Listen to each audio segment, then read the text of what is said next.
Halo sahabat, sebenarnya di sini belum terlalu malam ya, belum jam 10 malam. Hanya rasanya udah agak lelah karena tadi teman seharian curhat tentang kehidupannya. Ya memang kehidupan sekarang sedang seperti ini. Dan akhirnya saya ngomong banyak hal terutama tentang Loa, tentang self development sama dia ya. Nah nih ya sampai saya nyerempet ke masalah hidup dengan ala stoikisme ya, stoik. Nah ini jadi saya teringat tadi omongan saya sama teman saya, ternyata saya memang nyerempet ke masalah stoik juga. Nah stoikisme ini diperkenalkan oleh Zeno ya.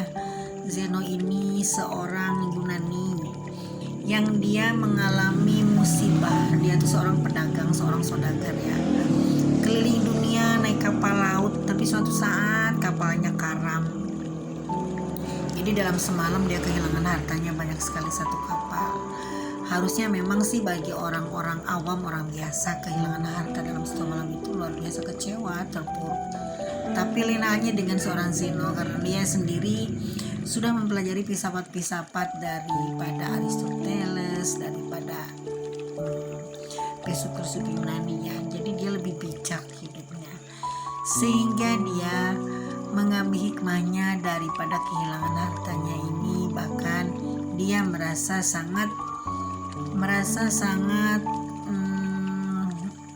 berkah, bukan berkah ya, semacam kebebasan dalam dirinya, sehingga dia tidak ada beban sama sekali dengan kehilangan hartanya yang satu kapal. Di saat setelah kehilangan banyak kekayaannya, dia belajar filsafat dari banyak orang tentunya ya teman-teman. Dan dia sendiri membuat sebuah ruangan, sebuah bangunan yang bertiang-tiang, dan dia mengajarkan tentang stoikisme pada murid-muridnya. Makanya terkena juga stoikisme ini dengan filsafat teras ya. Nah ini awalnya karena diajarkan di teras sama Zeno ya. Nah ini ajaran stoikisme ini berpusat kepada diri kita, bahwa memang kita ini harus mencapai kebahagiaan dengan hidup sangat-sangat membumi dengan cara mengikuti irama Tuhan.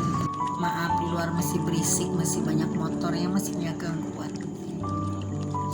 Jadi hidup ala stoikisme ini yaitu tujuannya untuk kebahagiaan dengan cara kita hidup pertama menyatu dengan alam. Kita harus benar-benar menyatu dengan hukum alam semesta. Hukum alam semesta yang sudah disimpulkan menjadi 7. Jadi kita jangan melawan hukum alam, dan kita harus mimetik, harus meniru apa yang alam semesta ajarkan sama kita.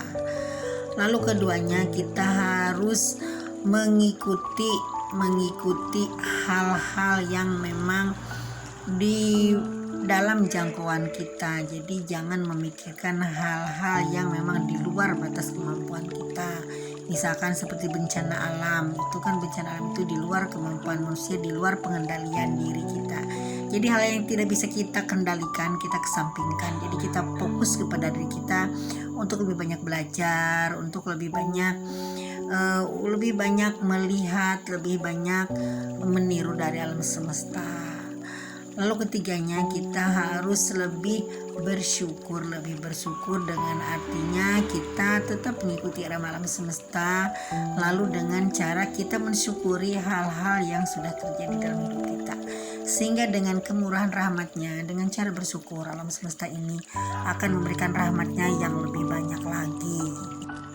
Lalu selanjutnya, stoikisme ini mengajarkan kita untuk berinteraksi dengan sesama manusia lebih banyak lagi, dan kita harus banyak menolong serta berinteraksi dan membantu orang-orang di sekitar kita, hingga orang-orang di sekitar kita apapun kesulitannya, kita harus membantu dia sampai mereka dimudahkan dengan segala urusannya, sehingga mereka ada perubahan-perubahan besar atas bantuan diri kita. Lalu kelimanya, hidup secara dengan ajaran stoikisme ini, hidup ini jangan memikirkan beban kehidupan. Jadi lepaskan aja semua beban-beban masalah yang terjadi. Kita harus hidup mengalir seperti air. Ini sesuai juga dengan ajaran Taoisme ya. Jadi hidup ini jangan berkutat dengan banyak masalah, dengan hal-hal yang membebani kehidupan kita, hingga kita kemana-mana merasa berat, hingga kita merasa kemana-mana merasa dihantui dengan masalah-masalah yang ada dalam kehidupan kita. Nah, jadi masalah ini yang kecil kita selesaikan satu persatu, yang besar kita tetap hadapi tapi dengan santai dan senyum. Nah, jadi untuk orang stoikisme ini, senyum ini sangat-sangat dipentingkan. Jadi kita jangan sampai ada beban-beban yang menghalangi langkah kita, hingga kita secara psikologis merasa dibebani, lalu akhirnya kita akan jatuh sakit. Nah, jadi kebahagiaan ini dalam ajaran stoikisme ini sangat-sangat dipentingkan. Makanya supaya kita tidak banyak beban, kita hidup dengan sederhana, dengan minimalis. Jangan sampai kita terlalu banyak beban materi, karena terlalu banyak beban materi juga itu akan semakin memberatkan hidup kita. Jadi ini masalah-masalah yang ada dalam diri kita, yang ada di luar kendali diri kita, harus benar-benar dilepaskan. Jadi jangan sampai kita ada hal-hal yang berat sekali, ada hal-hal yang kita melangkah aja sulit, sampai kita pada akhirnya hidup dalam bayang-bayang kesulitan, bayang-bayang hal-hal yang memang kejadian-kejadian yang memang kita tidak bisa prediksi, bahkan kejadian-kejadian yang keinginan-keinginan yang terlalu tinggi. Misalkan kita punya keinginan terbang sementara kita tidak punya sayap. Nah, jadi kita harus menyederhanakan keinginan ini sesuai dengan apa yang kita mampu lakukan. Jadi hal-hal sesuatu yang tidak mungkin kita lakukan, kita jangan terlalu menjadi beban pikiran, tapi dijalani aja dengan hidup mengalir seperti air. Jadi hidup ini memang bukan beban yang harus kita pikirkan, yang harus kita selalu di situ kita menjadikan hal ini menjadi beban, lalu kita menjadikan secara psikologis kita akan terganggu langkah-langkah kita.